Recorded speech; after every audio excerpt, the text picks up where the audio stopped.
Between March 1852 and October 1853, 7 young men from Boston's most prestigious families died.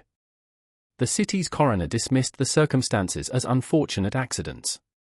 Authorities never connected, or chose not to, that each victim had signed a peculiar contract with Margaret Lawrence, the wealthiest widow on Beacon Hill, exactly 9 months before their deaths. The contracts promised $3,000 in exchange for services that polite society would never speak of aloud.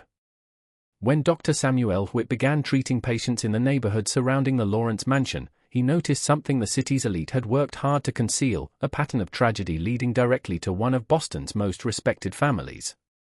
What he discovered behind the iron gates of that estate would shake his faith in human decency and force him to choose between his medical career and his conscience.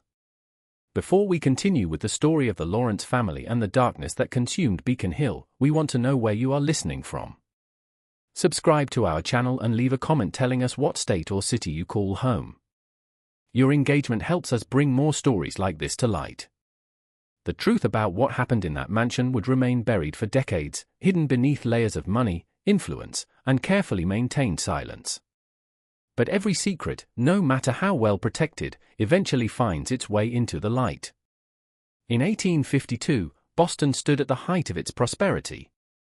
The textile mills lining the Charles River had made fortunes for families whose names adorn buildings, streets, and charitable institutions throughout the city. Beacon Hill remained the crown jewel of this prosperity, where federal-style mansions lined cobblestone streets and gas lamps burned late into the evening, casting warm light on doorways that opened only to those of proper breeding and sufficient wealth.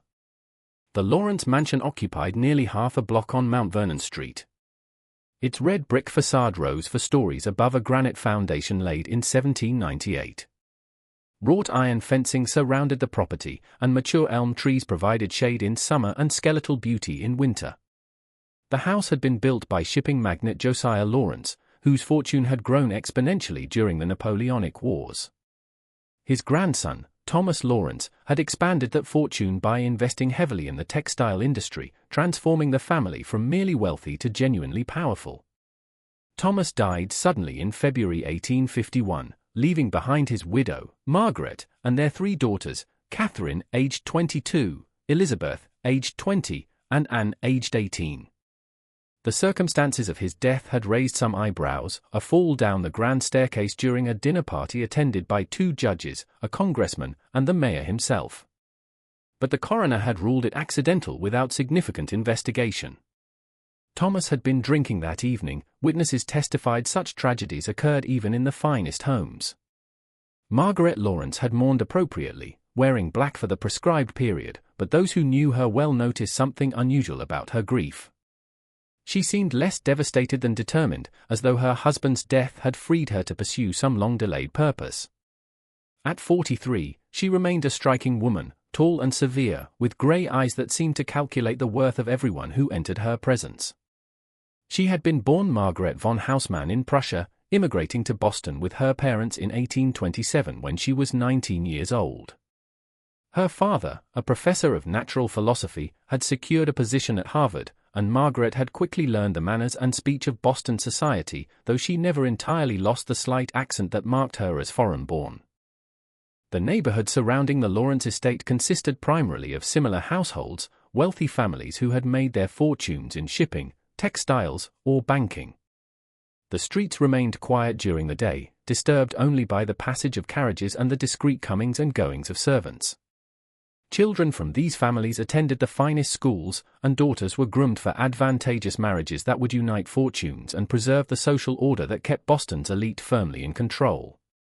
Dr. Samuel Whitt had established his practice on Charles Street in early 1852, having completed his medical training at Harvard just 6 months earlier. At 27, he was young for a physician, but his skills and dedication had earned him respect among his professors.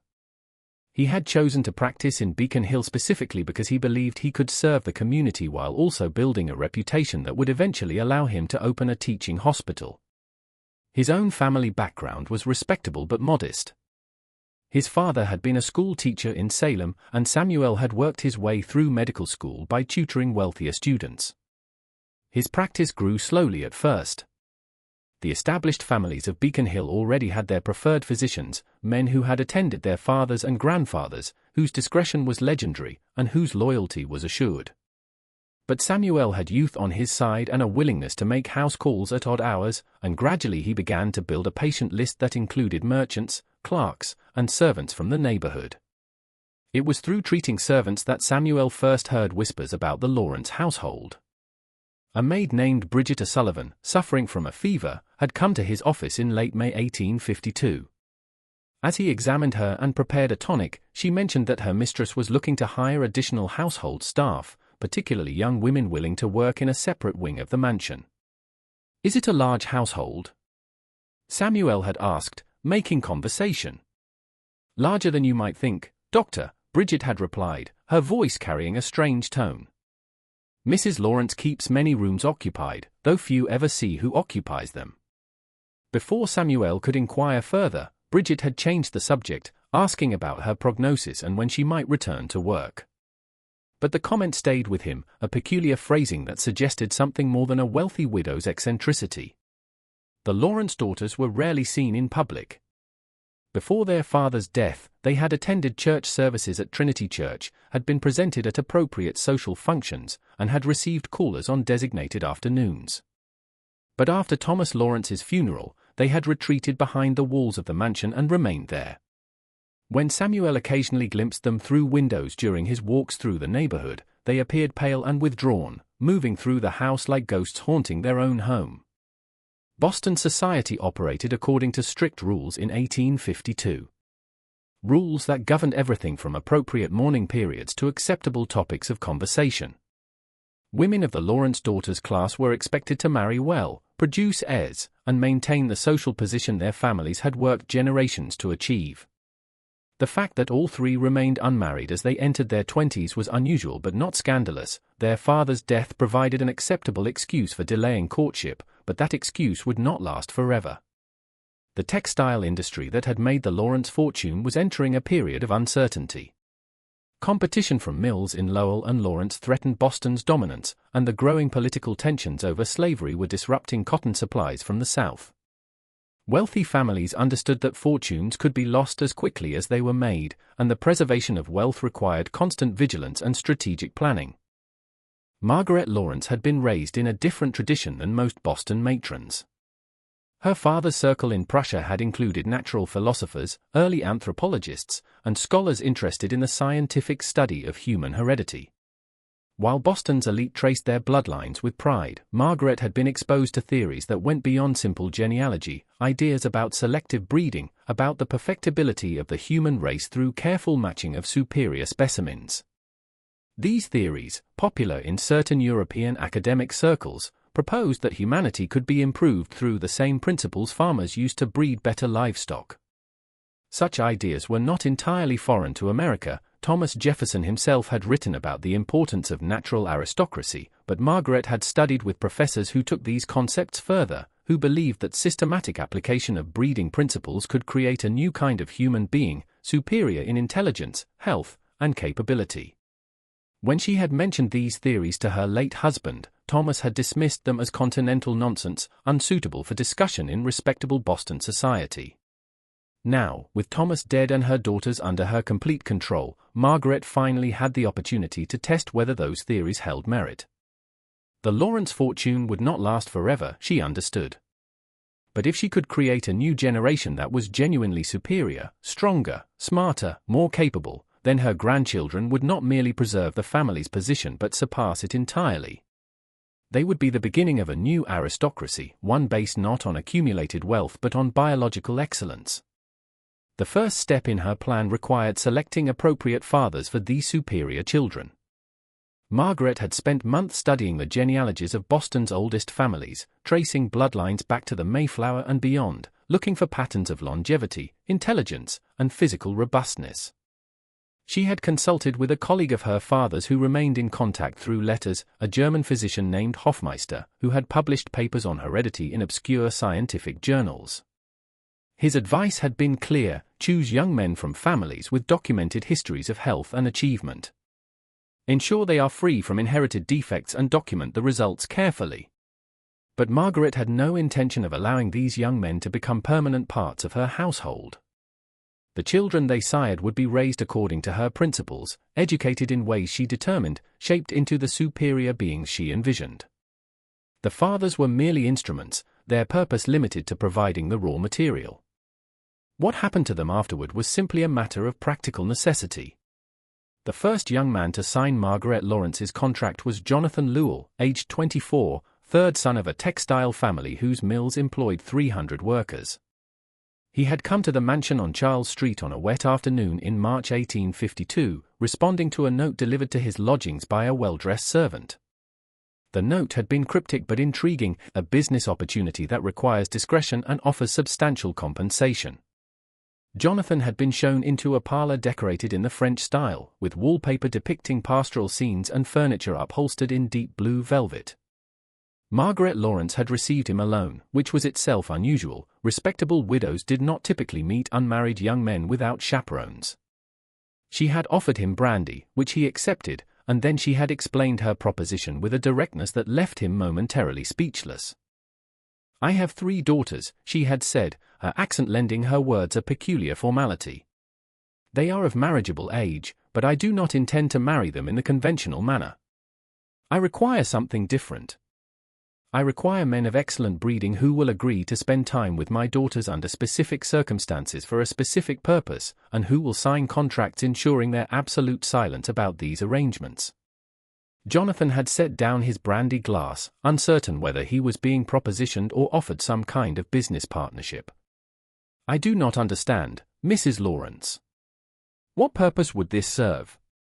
"I am conducting an experiment," Margaret had replied, her grey eyes fixed on his face.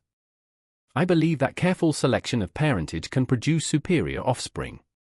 I have studied my daughter's genealogy thoroughly. I have studied your family's history as well. Your grandfather lived to 93. Your father graduated from Harvard with highest honors. Your mother's family has produced 3 generations without a single case of consumption, madness, or congenital defect. You represent excellent breeding stock." The crudeness of the comparison had made Jonathan flush. "You speak of human beings as though we were cattle." "I speak of biological reality," Margaret had said. "Farmers have understood for centuries that breeding matters. Why should humans be exempt from natural law? My daughters will bear children, Mr. Lewell. The only question is whether those children will be the product of random courtship and emotional attachment, or the result of careful scientific selection." She had shown him the contract then, a document drawn up by a lawyer and written in language that attempted to make the arrangement sound like a business transaction. In exchange for services rendered over a period not to exceed 3 months, Jonathan would receive $3,000, more money than most men earned in 5 years. He would be required to visit the mansion twice weekly, would be given access to one of Margaret's daughters, and would be sworn to absolute secrecy. Should he violate the terms of the contract, he would forfeit the payment and face legal action for breach of agreement. "This is immoral," Jonathan had said, but his voice lacked conviction. $3,000 could establish him in business, could free him from dependence on his family's declining fortunes. "Morality," Margaret had replied, "is what wealthy people define it to be. If I arranged marriages for my daughters according to conventional practice, trading their beauty and dowries for advantageous unions, society would applaud my wisdom. I am merely removing the pretense and applying scientific principle. My daughters will be provided for. Any children will be raised in comfort and given every advantage. You will be compensated generously for your contribution. Where is the immorality?" Jonathan had signed the contract that evening, though his hand had trembled as he put pen to paper. Margaret had assigned him to Catherine, the eldest daughter, and had established a schedule, Tuesday and Friday evenings between 7 and 10 o'clock in a room on the 3rd floor that had been prepared for this purpose. The first time Jonathan had climbed the stairs to that 3rd floor room, his heart had been pounding so hard he thought he might faint. Catherine had been waiting for him, dressed in a white nightgown, her face as pale as marble. She had not spoken a word to him, had not met his eyes. It had been immediately clear that she was as much a victim of her mother's scheme as he was a participant. Over the following weeks, Jonathan had learned that Catherine was not simple or slow-witted as he had first feared, but rather completely subjugated to her mother's will. She spoke rarely, and when she did, her words were careful and measured. She never smiled. She never expressed any opinion about the arrangement or about anything else. She was 22 years old and had been molded into something barely human, an instrument of her mother's ambitions. By June, Catherine's pregnancy had been confirmed by a physician Margaret employed, not one of the respected doctors of Beacon Hill, but a man from South Boston whose practice catered to the poor and who asked no questions as long as he was paid. Jonathan's Tuesday and Friday visits had ended, and he had received the first installment of his payment, $1,000 in gold coins. Margaret had called him to the parlor for a final meeting. "You have fulfilled your obligation admirably," she had told him. "The remainder of your payment will be provided after the child is born, provided you maintain absolute silence about this arrangement. Should you speak of this to anyone, the consequences will be severe. I trust one make myself clear." "Perfectly clear, Mrs. Lawrence," Jonathan had replied, eager to be done with the entire affair. The money sat heavy in his pocket, and he had tried to convince himself that he had done nothing truly wrong. Catherine would have been married anyway, would have borne children anyway. What difference did it make if her mother had arranged the matter unconventionally? But the guilt had followed him. He found himself unable to look at women without thinking of Catherine's dead eyes, unable to spend the money without remembering what he had done to earn it. He had begun drinking more heavily, frequenting taverns in rougher neighborhoods where his shame was diluted by the general degradation around him. On a rainy October evening, Jonathan Lewell had left a tavern near the docks and had begun walking home through streets slick with mud and horse manure. Witnesses later reported seeing him stumble, drunk, they assumed, and fall into the path of a freight wagon carrying barrels of whale oil from the harbor. The wagon's wheels had crushed his skull. The driver, who had been employed by a shipping company with financial ties to the Lawrence textile interests, had been questioned briefly and released. Accidental death, the coroner had ruled. A tragedy, but not uncommon in a city where men frequently wandered the streets intoxicated. Margaret Lawrence had attended the funeral, standing in the back of the church, her face appropriately somber. She had sent a generous wreath of white lilies and a note of condolence to the Lewell family, and then she had returned home to interview the next candidate. The pattern had repeated itself twice more. William Elbridge, descended from a family of shipbuilders, had been contracted to father a child with Elizabeth. He had completed his assignment successfully, had received his payment, and had died 3 months later when he had fallen from the roof of a building he had been inspecting as a potential real estate investment. The building belonged to a trust managed by Margaret's attorney. Henry Cunningham, whose grandfather had been governor of Massachusetts, had been paired with Anne, the youngest daughter. His death had been attributed to sudden heart failure, unusual in a man of 25 but not unheard of. The physician who had examined the body and signed the death certificate received a generous donation to his private hospital shortly thereafter. By late 1853, all 3 Lawrence daughters were pregnant and 3 young men were dead. Samuel Whitt had not set out to investigate the deaths. His practice kept him occupied, and the tragedies that befell prominent families were none of his concern. But in November 1853, he had been called to attend to a servant at the Lawrence mansion, a young woman named Mary Finnegan who had collapsed while working in the kitchen. A butler with a face like granite had shown Samuel through the mansion's main entrance, past a foyer dominated by a massive mahogany table supporting a vase of fresh flowers, and down a hallway toward the servants' quarters in the rear of the house. As they walked, Samuel had noticed something odd. The 3rd-floor landing had been blocked off with a locked door, and he could hear movement above, footsteps, and what sounded like a baby crying. Mrs. Lawrence maintains a private ward for family members, the butler had explained when he noticed Samuel's curious glance. It is not to be disturbed. Samuel had treated Mary Finnegan for exhaustion and malnutrition. She had been working 18-hour days and eating poorly, and had recommended rest and better meals. As he prepared to leave, he had encountered one of the Lawrence daughters in the hallway. She had been heavily pregnant, her belly swollen beneath a loose dress, and she had stared at him with eyes that held no recognition or awareness, as though she was sleepwalking. "Miss Lawrence," Samuel had said, uncertain which daughter he was addressing. She had not responded, had simply continued walking toward the stairs with slow, measured steps. The butler had appeared immediately and had guided Samuel firmly toward the exit. "The young ladies are not receiving visitors," he had said. "I must ask you to leave now, Doctor." The encounter had troubled Samuel more than he could articulate. There had been something profoundly wrong about the woman he had seen, something that went beyond the physical discomfort of late pregnancy. She had moved like a puppet on strings, animated, but not alive. He had begun asking questions, carefully and discreetly. Servants talked to doctors, and Samuel had cultivated relationships with household staff throughout Beacon Hill. What he learned had disturbed him. The Lawrence daughters had been essentially imprisoned in the mansion since their father's death. They never left the house, never received visitors, never attended church or social functions. Margaret Lawrence controlled every aspect of their lives: what they ate, what they wore, when they slept. The pregnancies had been noticed by household staff, of course, but no one knew who the fathers were. Young men had visited the mansion periodically, but always after dark, always shown directly to the third floor, always departed within a few hours. "Mrs. Lawrence keeps records," one servant had whispered to Samuel during a house call. "She has ledgers where she writes down everything: measurements, observations, dates. She treats those girls like they are experiments." Samuel had wanted to dismiss this as servant gossip, but he could not shake the memory of that pregnant woman's blank stare. He had begun researching Margaret Lawrence's background and had learned about her father's academic connections, about the theories of heredity and selective breeding that had circulated in European universities during the 1820s and 1830s. He had also noticed the deaths.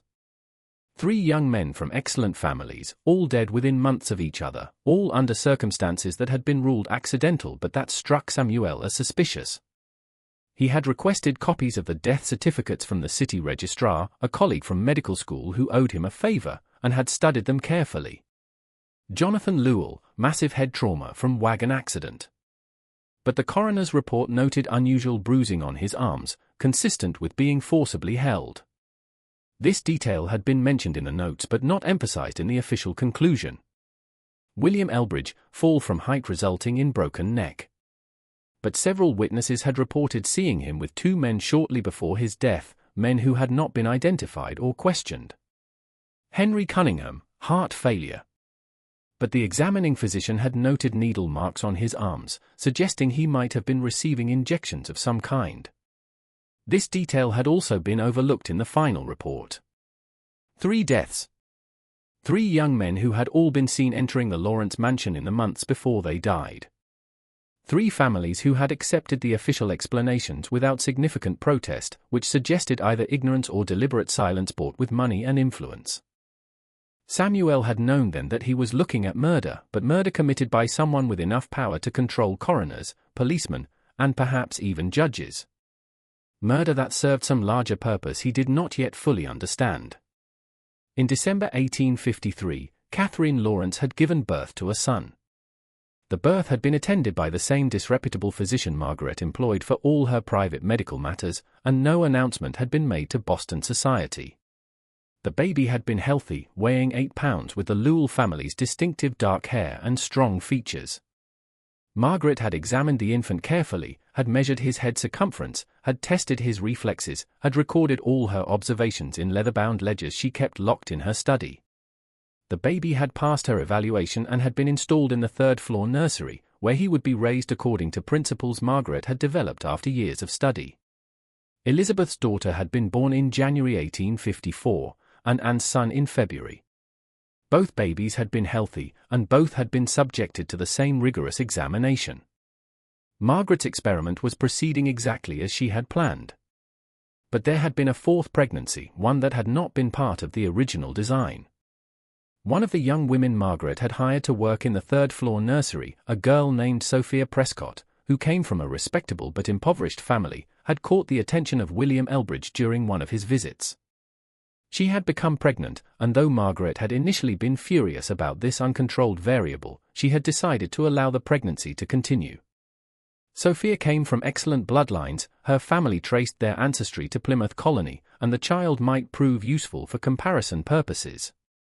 Sophia's baby had been born in March 1854, a girl who had seemed healthy at first but who had developed a persistent cough by her second week of life. Margaret had monitored the situation carefully, had consulted her ledgers and her correspondence with Hofmeister. The cough had suggested a weakness in the lungs, a potential inherited defect that could compromise the child's long-term health. On a cold April morning, Sophia had woken to find her daughter's cradle empty.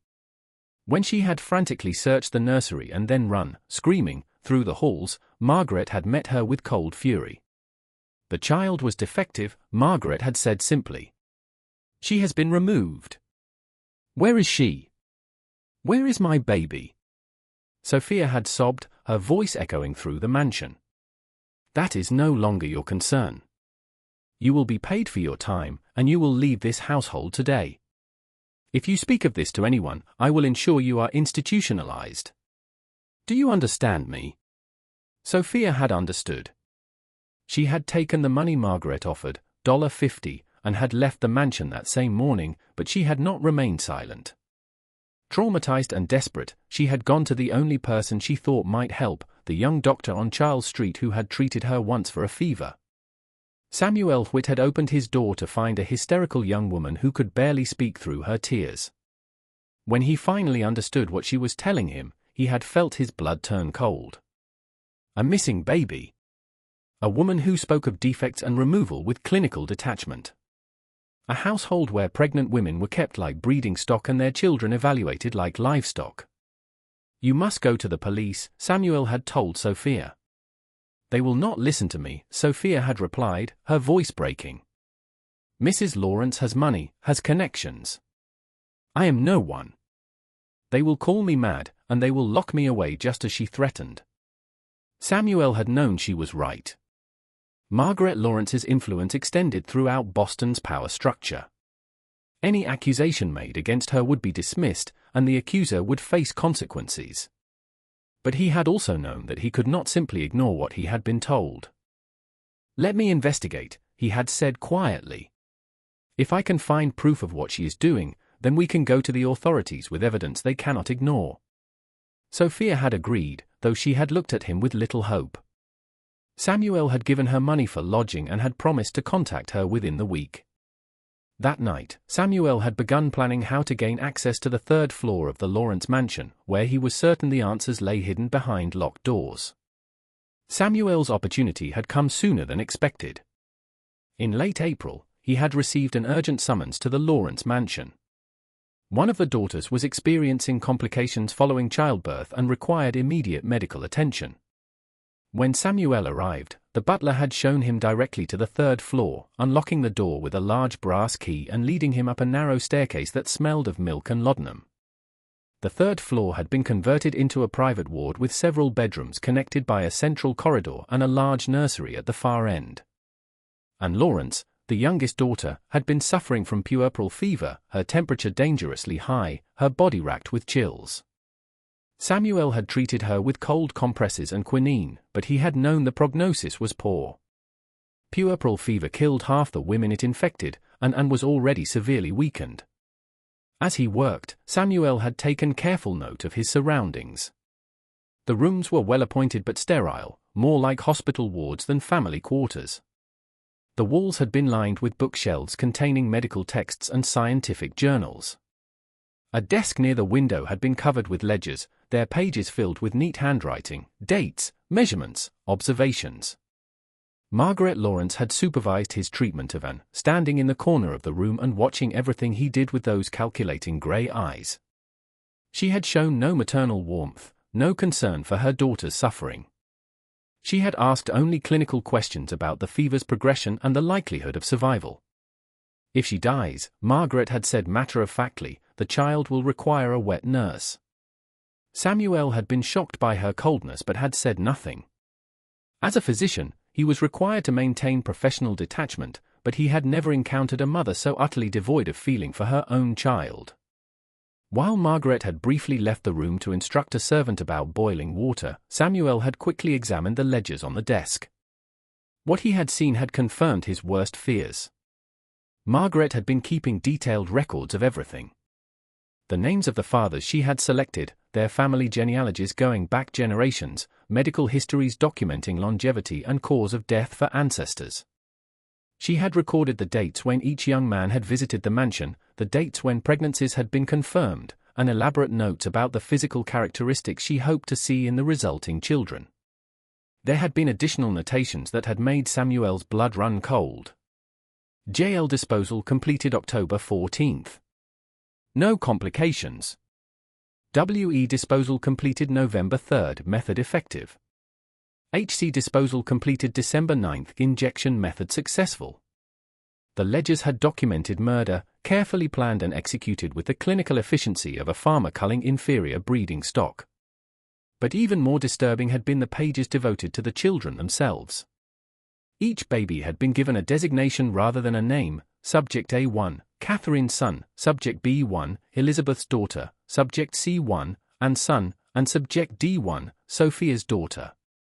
Margaret had recorded their weights, measurements, developmental milestones, and her assessments of their potential. For Subject D1, there had been a final entry: persistent respiratory weakness, unsuitable for study. Removed April 3, 1854. Samuel had heard Margaret's footsteps returning and had quickly closed the ledger, his hands shaking. He had continued treating Anne, but his mind had been racing. He now had direct evidence of Margaret's crimes, but he had obtained it while serving as her employee, treating her daughter. Any attempt to use that information would require him to explain how he had acquired it, potentially compromising his medical ethics and his legal standing. And Lawrence had died 3 days later despite Samuel's best efforts. Margaret had showed no grief at her daughter's funeral, had simply arranged for the baby to be cared for by a hired wet nurse, and had continued her work as though nothing significant had occurred. Samuel had returned to his practice, haunted by what he had seen. He had finally understood the full scope of Margaret's plan. She was attempting to create a new generation of superior humans through selective breeding, documenting the process with scientific rigor and eliminating anyone who threatened to expose her work. The young men who had fathered the children were not partners in this endeavor but merely instruments to be discarded once they had served their purpose. But the most horrifying revelation had been the fate of the unsuitable children. Margaret was not simply conducting a breeding experiment, she was culling the results, eliminating babies who failed to meet her standards. Sophia's daughter had disappeared, and Samuel had no way to know if there had been others, previous attempts that had been quietly erased from the record. He had known then that he had to act. But he had also known the risks. Margaret Lawrence had already successfully murdered 3 men without facing consequences.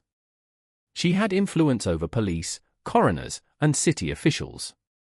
If Samuel openly accused her, he would likely join Jonathan Lewell, William Elbridge, and Henry Cunningham in an early grave. What happened on the night of May 15, 1854, would change everything. Samuel had been walking home late after attending to a difficult childbirth in the North End. As he had crossed Boston Common, he had noticed a figure waiting near one of the gas lamps, a woman dressed in servant's clothing, her face partially obscured by a shawl. It had been Catherine Lawrence. She had approached him slowly, glancing around to ensure they were not being watched. When she spoke, her voice had been barely above a whisper, but it had carried the desperation of someone who had finally found the courage to rebel. "Dr. Whit, I need your help. My mother is planning to kill me." Samuel had stared at her in shock. Catherine's face, visible now in the lamplight, had been gaunt and pale, but her eyes had held a clarity he had never seen during his previous encounters with her. "Why would she do that?" Samuel had asked, though he had suspected he already knew the answer. "She has what she wanted from me," Catherine had said. "My son is healthy, developing according to her predictions. She has documented everything she needs. I am no longer necessary to her experiment, and I know too much. I heard her speaking with her attorney last week. They were discussing arrangements for my unfortunate illness. She is planning to poison me gradually and have it attributed to lingering complications from childbirth." Catherine had handed Samuel a small vial she had taken from her pocket. "She has been giving me this in my evening tea. I pretended to drink it tonight, but I saved it. Can you test it?" Can you determine what it is? Samuel had taken the vial, his mind reeling. If Catherine was telling the truth, and he had no reason to doubt her, then Margaret was escalating her crimes, now willing to murder her own daughter to protect her secrets. Why me? Samuel had asked. Why come to me instead of the police? Because you already suspect her, Catherine had replied. I have seen how you look at her when you tend to patients in our house. You know something is wrong. And because you are young enough not to be in her pocket, not yet corrupted by money or fear. You are my only hope, Doctor. Samuel had agreed to help her, though he had known it meant putting himself directly in Margaret Lawrence's crosshairs. He had told Catherine to pretend to drink the tea going forward, to maintain her appearance of submission while he worked to gather evidence that would be strong enough to bring Margaret to justice. The vial Catherine had given him had contained arsenic, as Samuel had confirmed through chemical testing the next morning.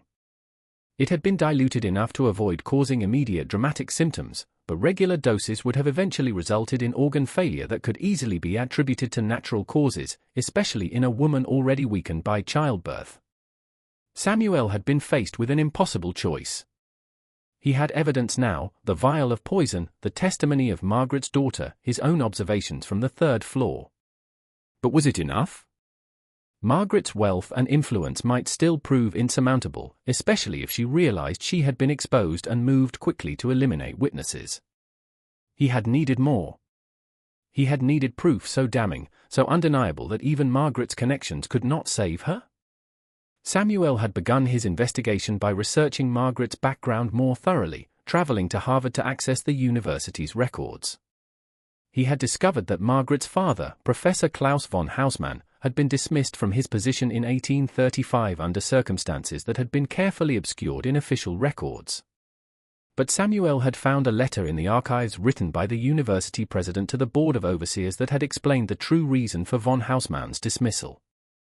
The professor had been conducting experiments on live subjects, orphans and indigent children he had obtained from poorhouses, attempting to measure inherited characteristics and test theories about the malleability of human intelligence through early intervention. When the experiments had been discovered, the university had quietly terminated his employment and had paid money to several families to ensure their silence. Von Haussmann had died shortly thereafter, but his papers and research notes had been confiscated and sealed. Samuel had petitioned the university to access those sealed papers, claiming he was conducting research on hereditary disease. After weeks of bureaucratic delay, he had finally been granted limited access to the documents. What he had found had been chilling. Von Haussmann had been obsessed with creating what he called the perfected human, individuals free from inherited defects, possessing optimal physical and mental capabilities. His writings had been filled with pseudoscientific theories about racial superiority, about the necessity of eliminating inferior stock, about the duty of those with superior breeding to reproduce selectively. He had corresponded with similar-minded academics across Europe, sharing data and refining theories that would later be recognized as deeply immoral but which in the 1820s and 1830s had found audiences in certain intellectual circles.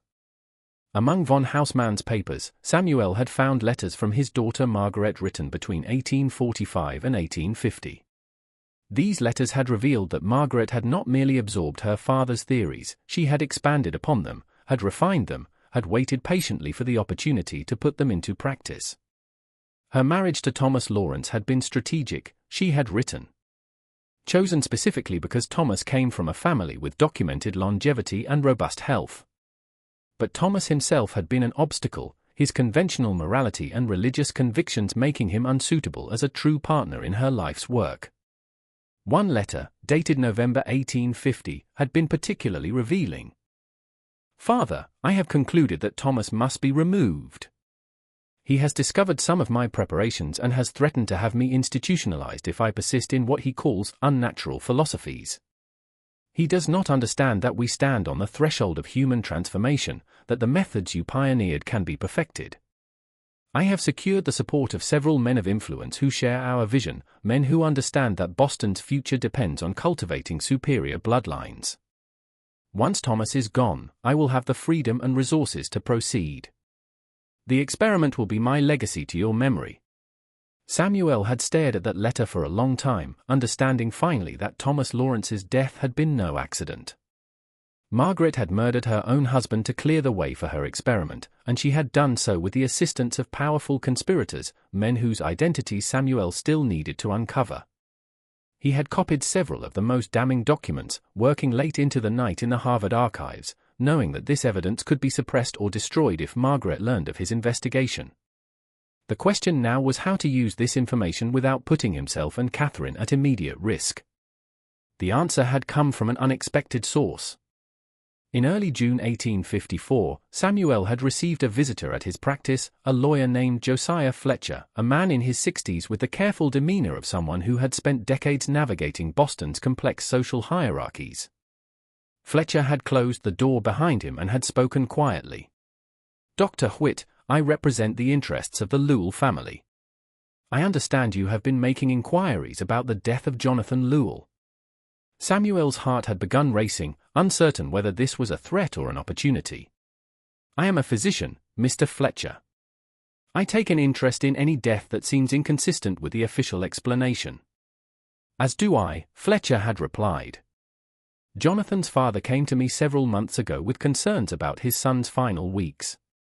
Jonathan had been drinking heavily, yes, but he had also been terrified of something he would not name. He had come into a substantial sum of money, $3,000, but he had refused to explain its source. And in the days before his death, he had told his father that he had done something terrible, something that would haunt him forever, and that powerful people wanted to ensure his silence." Fletcher had removed a document from his leather case and had placed it on Samuel's desk. "This is Jonathan's contract with Margaret Lawrence. His father found it hidden among his papers after his death. It is carefully worded to appear innocuous, but the implications are clear. Margaret Lawrence paid Jonathan to father a child with her daughter, and then she had him killed to ensure his silence." Samuel had examined the contract, his hands trembling slightly. This was the proof he had needed, direct evidence linking Margaret to Jonathan's death, written in legal language that could not be easily dismissed. "Why bring this to me?" Samuel had asked. "Because the Lewell family cannot act openly against Margaret Lawrence without destroying their own reputation," Fletcher had explained. "If it became known that Jonathan participated in this scheme, even under financial pressure, the scandal would ruin the family's standing in Boston society. But you, Doctor, have no such constraints. You have begun asking questions. You have treated members of the Lawrence household. You have legitimate cause to investigate. If you were to bring charges against Margaret Lawrence, the Lewell family would support you quietly, would ensure that witnesses came forward, would use their influence to prevent the case from being suppressed." Samuel had understood then that he was being offered a partnership. The Lewell family's wealth and connections, combined with his medical expertise and evidence, might be enough to overcome Margaret's power. But he had also understood the risks. "If I move against Margaret Lawrence, she will try to kill me," Samuel had said bluntly. "Yes," Fletcher had agreed. "She will. Which is why you must strike quickly and decisively, with enough evidence to have her arrested immediately before she can retaliate. The Lewell family has already contacted the families of William Elbridge and Henry Cunningham. Both have found similar contracts among their sons' effects. Both are willing to support criminal charges, provided their participation can remain confidential until Margaret is in custody." Over the following days, Samuel had worked with Fletcher to build their case, assembling evidence from multiple sources, the contracts, the letters from Margaret to her father, testimony from Catherine about the poisoning attempt, Sophia's account of her missing daughter, and Samuel's own observations from the third floor of the Lawrence mansion. But they had also discovered something that had complicated their plans. Margaret Lawrence was not working alone. While examining city records related to the deaths of Jonathan Lewell and the others, Fletcher had noticed a pattern in the coroner's reports. All three deaths had been examined by the same coroner, a man named Virgil Danforth, who had consistently ruled them accidental despite evidence suggesting otherwise. Danforth had been appointed to his position through the influence of Judge Harrison Appleton, one of the men who had been present at Thomas Lawrence's fatal dinner party. Further investigation had revealed that Judge Appleton was a member of a private club called the Society for Human Advancement, founded in 1848 by several prominent Boston intellectuals who had been influenced by von Hausmann's theories.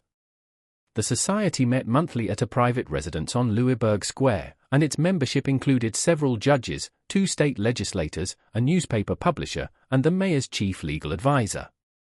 Margaret Lawrence had been corresponding with members of this society since her husband's death, and they had been providing her with protection and support for her experiment. They had seen her work as a practical application of theories they had discussed in abstract terms, a real-world test of whether selective breeding could improve the human species. In exchange for being able to observe and document her results, they had used their positions to shield her from investigation and to eliminate obstacles that threatened her work. This was not simply a case of one wealthy woman committing murder. This was a conspiracy involving some of the most powerful men in Boston, men who believed they were serving a higher purpose by allowing Margaret to continue her grotesque experiment. Just when Samuel and Fletcher had thought they understood the full scope of the conspiracy, the horror in Boston's Beacon Hill was about to intensify. If this story is giving you chills, share this video with a friend who loves dark mysteries. Hit that like button to support our content. And don't forget to subscribe to never miss stories like this. Let us discover together what happens next. The true depths of Margaret's depravity were still to be revealed. Samuel had known that exposing Margaret Lawrence would require more than documents and testimony. He would need physical evidence of her crimes, evidence so compelling that even her powerful allies could not suppress it. That meant gaining access to the 3rd floor of the Lawrence mansion once more, this time to search thoroughly for proof of what had happened to the unsuitable children Margaret had removed from her study. His opportunity had come in late June when another urgent summons had arrived. Elizabeth Lawrence was experiencing severe abdominal pain and required immediate medical attention. Samuel had packed his medical bag and had headed to the mansion. But this time, he had been prepared to do more than simply treat a patient. Elizabeth's condition had proven to be a prolapsed uterus, a dangerous but not immediately life-threatening complication of childbirth. Samuel had been able to provide temporary relief, but he had told Margaret that Elizabeth would require ongoing treatment over several days. Margaret had agreed, and Samuel had been granted access to the 3rd floor on a regular basis. During his 3rd visit, while Margaret was occupied with household matters downstairs, Samuel had made his move. He had asked the attending nurse to fetch additional clean linens, giving him a few minutes alone on the 3rd floor. He had moved quickly through the corridor, trying door handles until he had found one that was locked, a door at the far end of the hall, past the nursery where the surviving children were kept. Samuel had used a medical probe to work the lock, a skill he had learned from a locksmith patient who had been grateful for Samuel's treatment of his daughter. The lock had given way, and Samuel had slipped inside, closing the door quietly behind him. The room beyond had been furnished as a laboratory. Shelves lined the walls, holding glass jars containing specimens preserved in alcohol, organs, tissue samples, and specimens that had made Samuel's stomach turn. On a central table, he had found Margaret's complete research records, detailed ledgers documenting not just the 3 living children from the Lawrence daughters, but 7 previous attempts that had occurred over the past 2 years. Margaret had been conducting her experiment longer than anyone had realized. Before contracting with Jonathan Lewell and the others, she had been testing her methods on servants and hired women, paying them to become pregnant by men Margaret had selected, then taking the babies after birth. Of the 7 children from these preliminary trials, only 2 had met Margaret's standards. The other 5 had been classified as unsuitable and had been removed. Samuel had found detailed notes describing the grounds for each rejection. Subject E1 had shown signs of developmental delay at 6 months, Subject F1 had contracted whooping cough and had been deemed constitutionally weak, Subject G1 had possessed what Margaret described as unfortunate facial asymmetry, suggesting inferior bloodline despite careful selection. But what had truly horrified Samuel was what he had found in the preservation jars. Margaret had not simply removed the unsuitable children.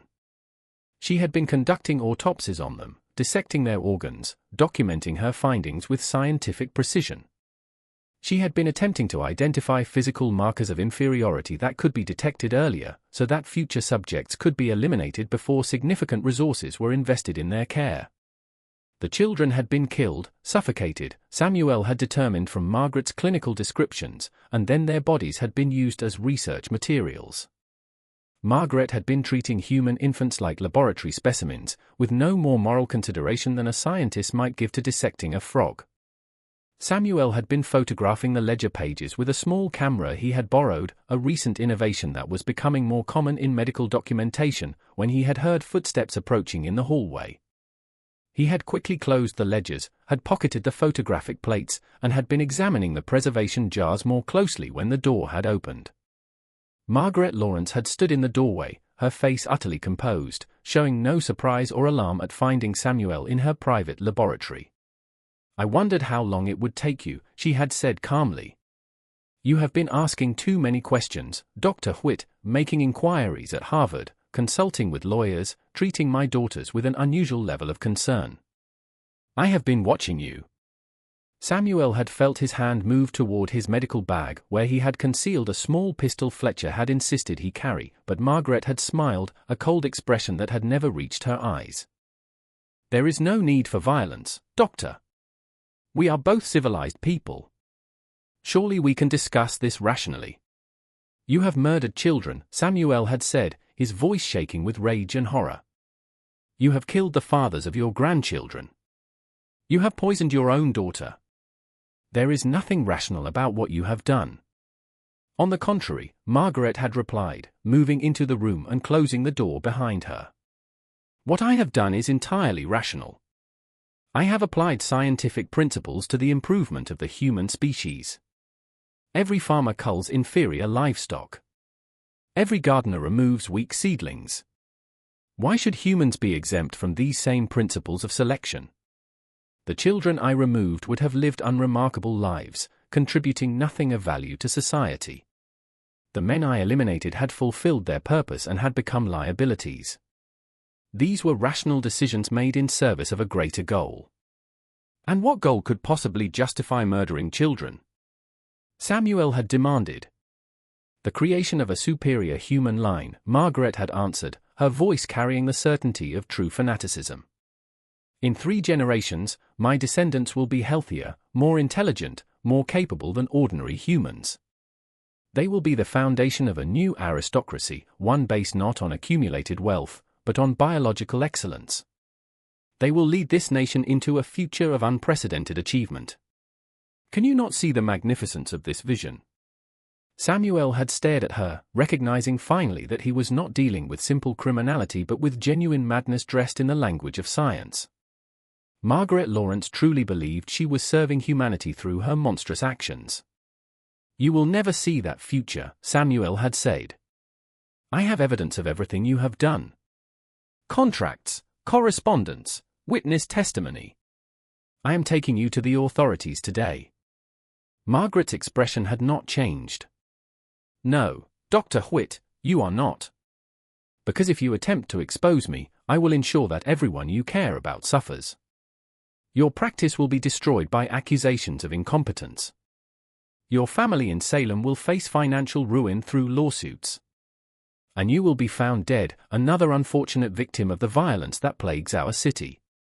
I have resources you cannot imagine and allies who will protect me because they understand the importance of my work." She had moved toward him, her grey eyes fixed on his face with predatory intensity. "But I am prepared to offer you an alternative. Join us, Dr. Whit. The Society for Human Advancement could benefit from a young physician with your skills. Help us refine our methods. Document our results with medical precision. You would be part of something greater than yourself, something that will be remembered long after we are all gone." Samuel had realized with cold certainty that Margaret believed she could recruit him, could bring him into her conspiracy through a combination of threats and appeals to scientific ambition. She had done this before, he had understood, identified potential obstacles and had either eliminated them or converted them into allies. "I will never help you," Samuel had said. Margaret had sighed, a sound of genuine disappointment. "Then you have chosen poorly, Doctor. I had hoped you would be reasonable. She had turned toward the door, clearly intending to summon assistance, to have Samuel removed from the mansion and likely killed before he could reach the authorities. But Samuel had been faster. He had grabbed his medical bag, had withdrawn the pistol, and had pointed it directly at Margaret's chest. "You are coming with me to the police station," he had said. Now Margaret had looked at the weapon with curiosity rather than fear. "You are a physician, Dr. Whit. You have taken an oath to do no harm.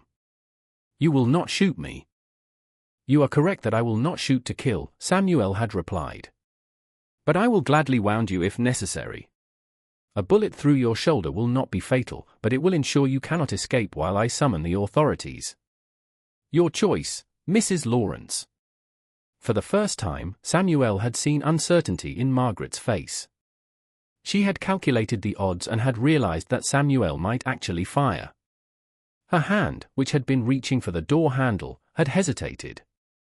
But before either of them could move, the door had burst open, and Catherine Lawrence had entered, breathing hard as though she had been running.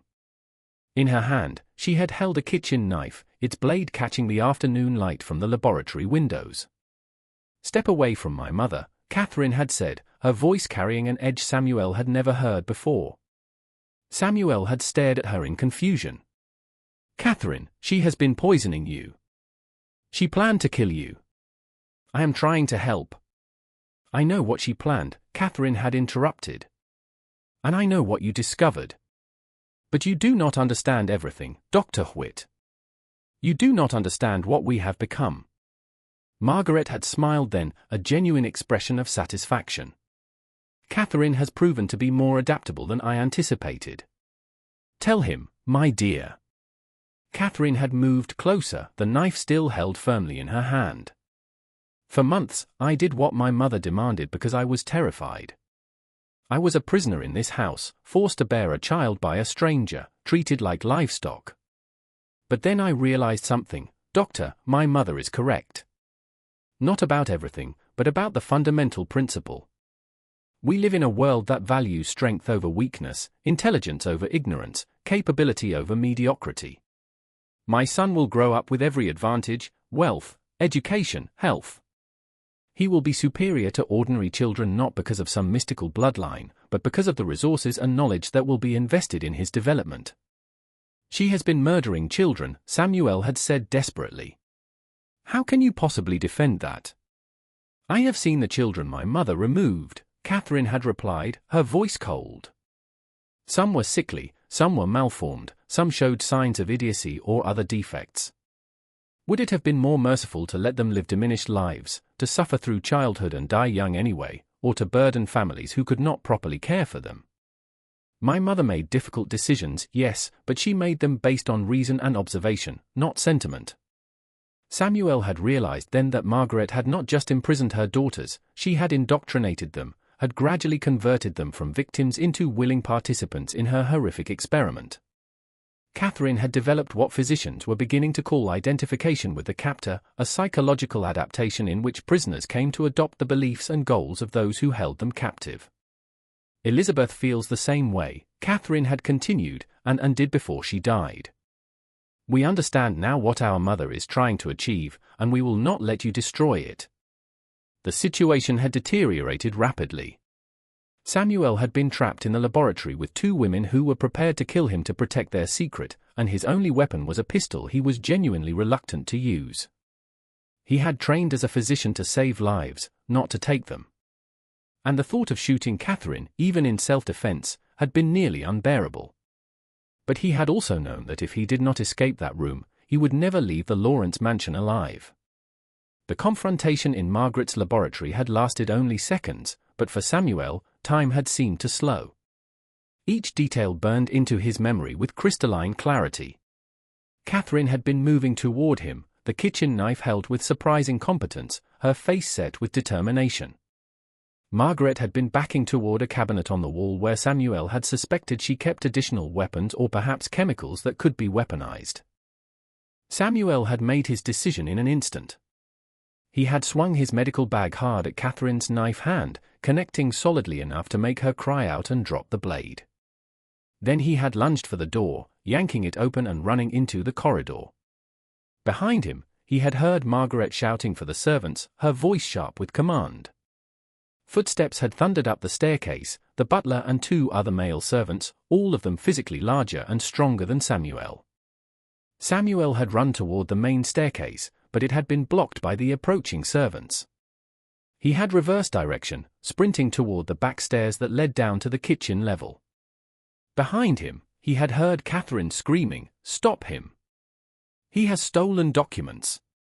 He must not leave." The back stairs had been narrow and dark, lit only by a single gas lamp. Samuel had taken them 2 at a time, his medical bag bouncing against his hip, his heart pounding so hard he thought it might burst. He had emerged into the kitchen, where several maids had looked up in surprise from their work. "Fire!" Samuel had shouted, the first thing that came to mind. "Fire on the 3rd floor! Everyone out!" The panic his words created had been exactly what he needed. The maids had begun screaming and running toward the exits, creating chaos that had slowed his pursuers. Samuel had joined the exodus, bursting out through the kitchen door into the mansion's rear garden. He had run through the formal landscaping, past rose bushes and sculpted hedges, toward the iron fence that surrounded the property. Behind him, he had heard the butler shouting for the servants to split up, to cover all the exits, to ensure Samuel did not escape with stolen property. The fence had been 8 feet tall, topped with decorative spikes. Samuel had thrown his medical bag over it, hearing it land with a heavy thud on the sidewalk beyond. Then he had grabbed the iron bars and had begun climbing, his hands slipping on the painted metal, his shoes finding precarious purchase on the decorative scrollwork. He had been halfway up when someone had grabbed his ankle. Looking down, he had seen the butler pulling at his leg, trying to drag him back down. Samuel had kicked hard, his heel connecting with the man's face. The butler had stumbled backward, blood streaming from his nose, and Samuel had scrambled the rest of the way up the fence. The decorative spikes at the top had torn through his coat and had gashed his arm, but Samuel had barely felt the pain. He had thrown himself over the fence and had dropped heavily onto the sidewalk, rolling to absorb the impact. He had grabbed his medical bag and had run, his wounded arm leaving drops of blood on the pavement behind him. Behind him, he had heard Margaret's voice calling out, calm and commanding, "Let him go. Alert Judge Appleton immediately. Dr. Whit will not reach the authorities." Samuel had run for 6 blocks before his burning lungs had forced him to slow to a walk. He had been in a residential neighborhood, late afternoon sun casting long shadows across the street. Respectable people had stared at him, his torn coat, his bleeding arm, his desperate gasping breaths, but no one had approached to help. In Boston, one did not interfere in the troubles of strangers. He had known then that going directly to the police would be suicide. Margaret would have already sent word to her allies, and any officers Samuel encountered would be looking for him, prepared to arrest him on false charges or simply make him disappear. He had needed somewhere safe, somewhere Margaret's influence could not immediately reach. He had made his way to Fletcher's law office on Court Street, checking constantly to ensure he was not being followed. Fletcher had been working late, reviewing documents by lamplight, and had looked up in alarm when Samuel had burst through his door. "Good God, what happened?" Fletcher had demanded, seeing Samuel's disheveled appearance and bleeding arm. Samuel had told him everything: the laboratory, the preserved specimens, the ledgers documenting murdered children, the confrontation with Margaret and Catherine, the desperate escape. As he spoke, Fletcher's expression had grown increasingly grave. "We must move immediately," Fletcher had said when Samuel finished. "Margaret will be mobilizing her allies even now. We have perhaps a few hours before they concoct some story that paints you as the criminal, theft, assault, perhaps even attempting to harm the Lawrence daughters. You need to be in protective custody before they can act." "Can we trust any of the police?" Samuel had asked. "Not in Boston proper," Fletcher had replied. "But I have a contact in the Massachusetts State Police, a captain named Reginald Barnes, who has no connections to Beacon Hill society. He is an honest man who has been frustrated by the corruption he sees in the city. If we can reach him and present our evidence, he will protect you while we build the case." Fletcher had bandaged Samuel's arm, had provided him with a fresh coat, and then they had left the office through a rear entrance. They had hired a coach to take them to the state police barracks in Roxbury, a journey of several miles that felt like hours. Samuel had kept expecting to be stopped, to see Margaret's hired men blocking the road, but they had reached their destination without incident.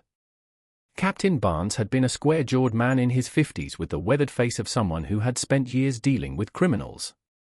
He had listened to Samuel's account with careful attention, occasionally asking pointed questions, his eyes sharp with intelligence. "These are serious accusations against very powerful people," Barnes had said when Samuel finished. "If you are lying, or if your evidence is insufficient, you will be destroyed." "Are you certain about this?" "I have seen the bodies of murdered infants preserved in jars," Samuel had replied, his voice shaking with emotion. "I have read ledgers documenting their deaths. I have contracts proving that Margaret Lawrence paid men to impregnate her daughters and then had those men killed. I am absolutely certain." Barnes had nodded slowly. "Then we need to move quickly. I will take a squad of men to the Lawrence mansion tonight and secure the premises. We will seize all documents and evidence before they can be destroyed. You will remain here under guard until this is resolved." But Fletcher had shaken his head. "Captain, if you raid the mansion, Judge Appleton and the others will claim you are acting without authority, will manufacture legal obstacles, will have you removed from your position. We need to go higher. We need to involve the governor." Barnes had considered this, then had nodded. "Governor Clifford is in Boston this week. I can request an emergency meeting. If we can present the evidence directly to him, he can provide the authority we need to move against the conspirators, even if they include members of the judiciary." They had worked through the night, organizing their evidence and preparing their presentation.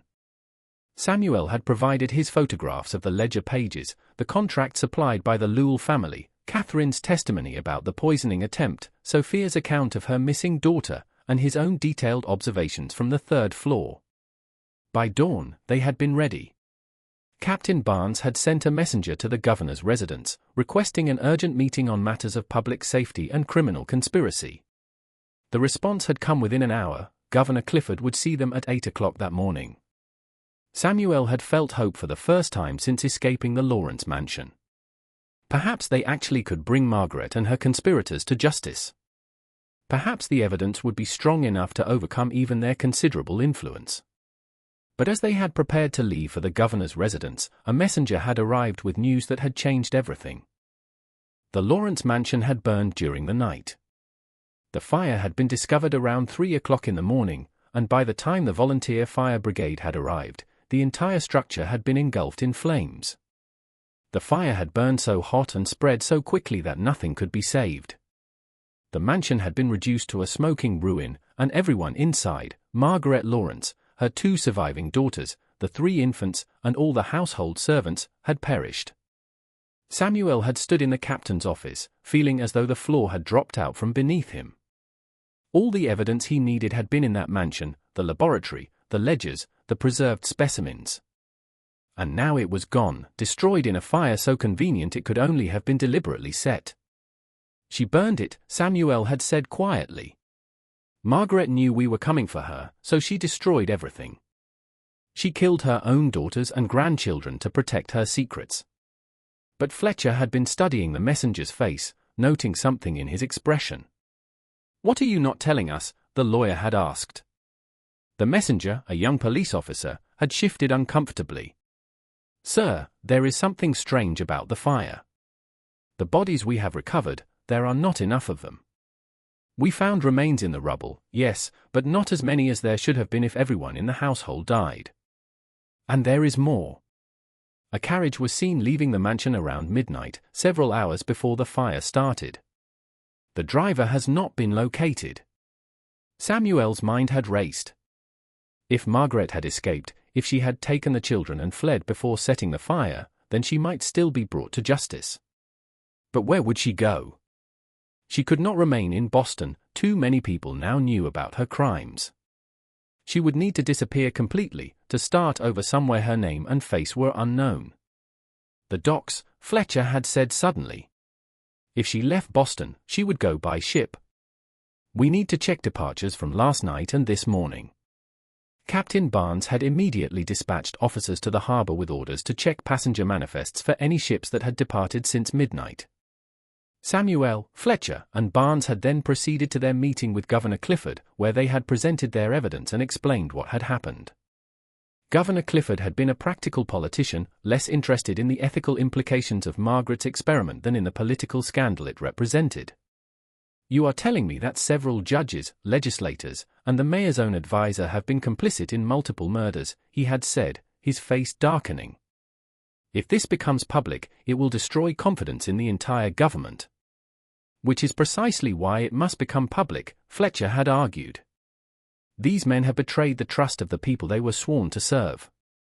They must face justice. The governor had eventually agreed, but he had insisted on controlling the narrative. The investigation would proceed, but carefully, with attention to protecting the institutions even as individual criminals were prosecuted. Samuel had felt disgusted at this political calculation but had understood the necessity. If they moved too aggressively, the conspirators might use their positions to suppress the investigation entirely. By late morning, Captain Barnes's officers had returned with significant news. A ship called the Bremen Star had departed for Hamburg at first light, carrying among its passengers a widow traveling under the name Margaret von Haussmann, accompanied by 2 adult daughters and 3 young children. The description matched the Lawrence family perfectly. "She is returning to Germany," Samuel had said. "Back to her father's academic circles, where her theories might find more acceptance." "Can we extradite her?" the governor had asked Barnes. "Not easily," the captain had replied. "We have no formal treaty with the German states for return of criminals. We could request her return through diplomatic channels, but it would take months, and there is no guarantee the German authorities would cooperate, especially if she has influential friends there." Samuel had felt a crushing sense of failure. Margaret Lawrence had murdered at least 12 people, 5 infants from her preliminary experiments, Sophia's daughter, 3 young men who had fathered her grandchildren, her own daughter, and through medical neglect, her husband Thomas, and potentially numerous servants who had died in the fire. Yet she had escaped justice entirely. She would live out her life in Germany, perhaps continuing her grotesque experiments, protected by distance and the limitations of international law. But Fletcher had not given up. "Even if Margaret escapes, we can still prosecute her co-conspirators. Judge Appleton, Coroner Danforth, the members of the Society for Human Advancement. They enabled her crimes and helped cover them up. We have the documents proving their involvement. We can ensure they face consequences even if Margaret does not." The investigation that followed had been unlike anything Boston had seen before. Governor Clifford had appointed a special prosecutor with broad authority to pursue the case wherever it led. Captain Barnes and his men had raided the Society for Human Advancement's meeting place, seizing correspondence and membership records. They had arrested Coroner Danforth, whose detailed records of his dealings with Margaret provided devastating evidence of the cover-up. Judge Appleton had been more problematic. As a sitting judge, he could not be easily arrested, and he had immediately used his position to fight the investigation, filing legal motions and calling in favors from other members of the judiciary.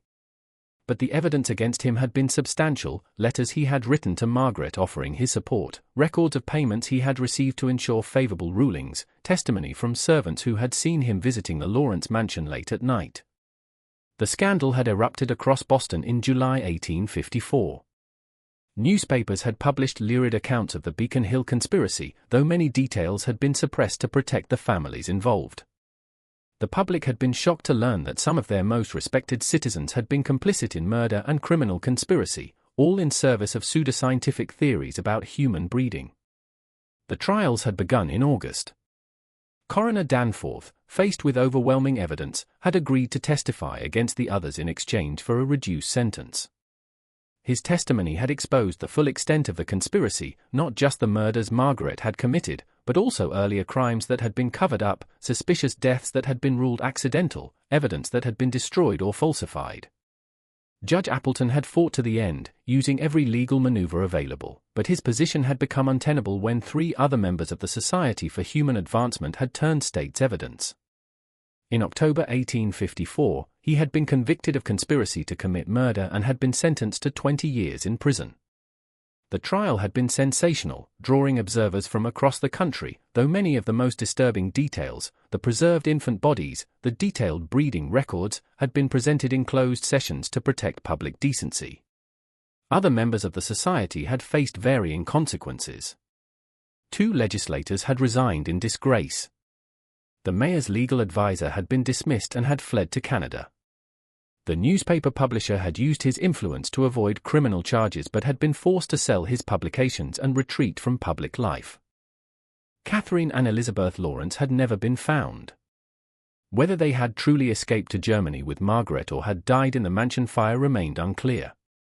The bodies recovered from the ruins had been too badly burned for positive identification, and German authorities reported no record of anyone matching their descriptions entering the country. Samuel had suspected that Margaret had killed her surviving daughters before she fled. They had known too much, had been potential witnesses against her, but he could never prove it. The trials concluded in early 1855, and Boston had begun the slow process of recovering from the scandal. But the damage to public trust had been profound.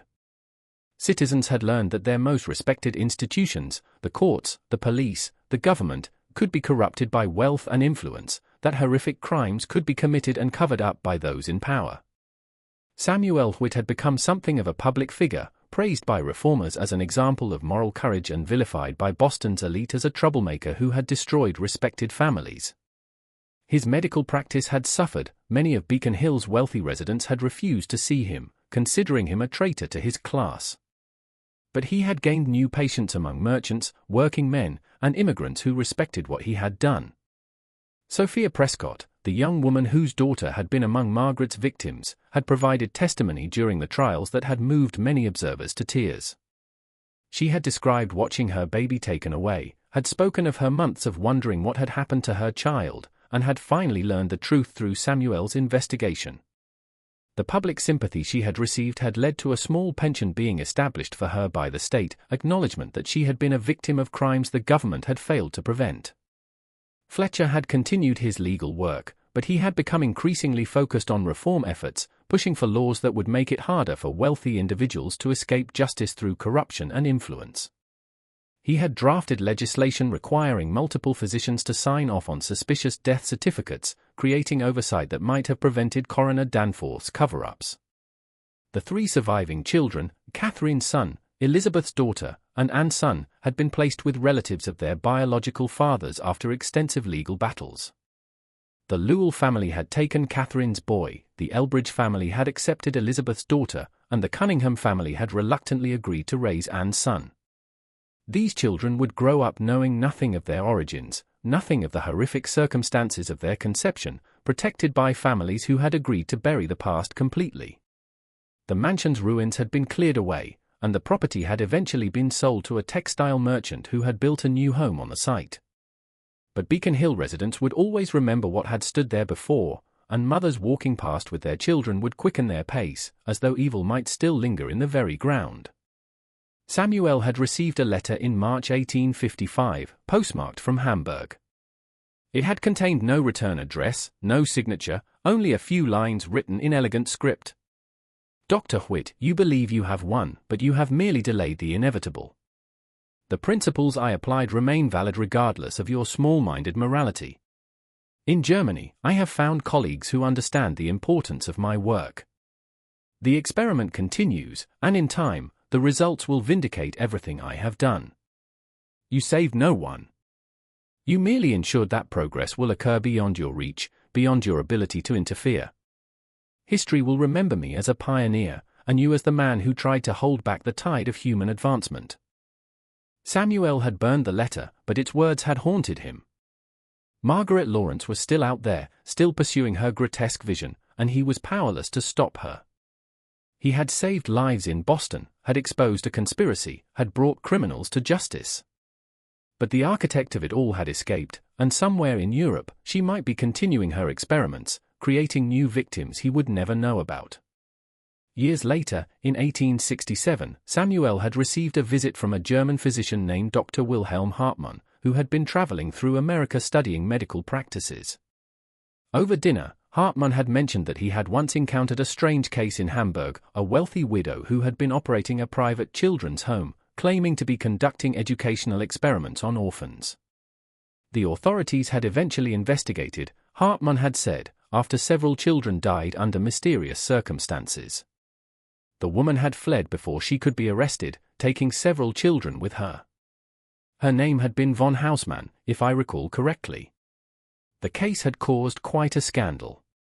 Samuel's blood had run cold. When did this happen? Around 1858 or 1859, I believe. The woman was never found. Some believed she had gone to America, actually. Samuel had said nothing more on the subject, but he had understood then that Margaret's crimes had not ended with her escape from Boston. She had continued her work in Germany until authorities had closed in, and then she had disappeared again, perhaps returning to America under a new identity, perhaps moving on to some other country where her wealth and intelligence could buy her the freedom to continue. The thought had been deeply disturbing, that Margaret Lawrence might be anywhere, might even be living in America again, conducting her experiments in secret, creating new victims. But Samuel had also known there was nothing he could do about it. He had no authority to investigate crimes in foreign countries, no way to track a woman who had the resources and cunning to disappear completely. What he could do was continue his own work, treating patients with compassion and integrity, training young physicians to value human life above scientific curiosity, and speaking out against the eugenic theories that were gaining popularity in academic circles. The ideas that had driven Margaret Lawrence were not unique to her. They were spreading, being refined, being dressed in increasingly sophisticated scientific language. Samuel had made it his mission to oppose these ideas wherever he encountered them, to argue that human beings could not be reduced to breeding stock, that the value of a life could not be measured by physical perfection or intellectual achievement. In 1870, Samuel had published a book titled The Beacon Hill Tragedy, A Physician's Account of Murder and Pseudoscience. The book had detailed everything he had discovered about Margaret Lawrence's crimes, though he had changed some names to protect the innocent. It had been controversial, with some readers praising his courage and others attacking him for sensationalism. But it had achieved Samuel's primary goal, ensuring that the story would not be forgotten, that future generations would know what had happened when scientific theory was divorced from moral restraint. The book's final chapter had posed a question that Samuel believed every generation would need to answer. How do we balance the pursuit of knowledge with respect for human dignity? How do we prevent the powerful from treating the vulnerable as mere instruments of their ambitions? These are not questions that can be answered once and for all. They must be confronted anew by each generation, in each new context where human life is at stake. Samuel Whitt had continued his medical practice in Boston until his death in 1889 at the age of 64. He had never married, had devoted his life entirely to his work and to the reform causes he had championed. His funeral had been attended by hundreds of patients and colleagues, and the eulogy had praised him as a man who had sacrificed personal advancement to stand for what was right. Margaret Lawrence was never conclusively located after her disappearance from Hamburg in 1858. Some historians believe she died in obscurity somewhere in Europe. Others have speculated that she returned to America under an assumed name and continued her work in secret. No definitive evidence has ever been found to resolve the question. The 3 children born from her experiment lived ordinary lives, unaware of their origins. Catherine's son became a banker, Elizabeth's daughter married a minister, and Anne's son became a school teacher. None of them showed any signs of the superiority Margaret had tried to engineer, but neither were they in any way inferior to their peers. They were simply people, shaped more by their upbringing and choices than by the genetic manipulation their grandmother had attempted. The Society for Human Advancement was disbanded after the trials, but its ideas did not disappear.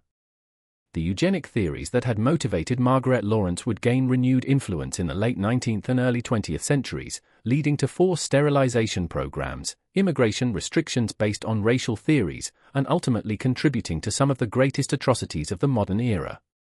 Margaret Lawrence had been a pioneer of these ideas in America, and the fact that she had been stopped in Boston did not prevent others from taking up her work elsewhere. The Beacon Hill mansion site remained residential property, and over the decades, the memory of what had happened there faded from public consciousness. By the early 20th century, few Bostonians remembered the scandal that had once shocked their city. The story became a footnote in local history books, a strange tale from a darker time.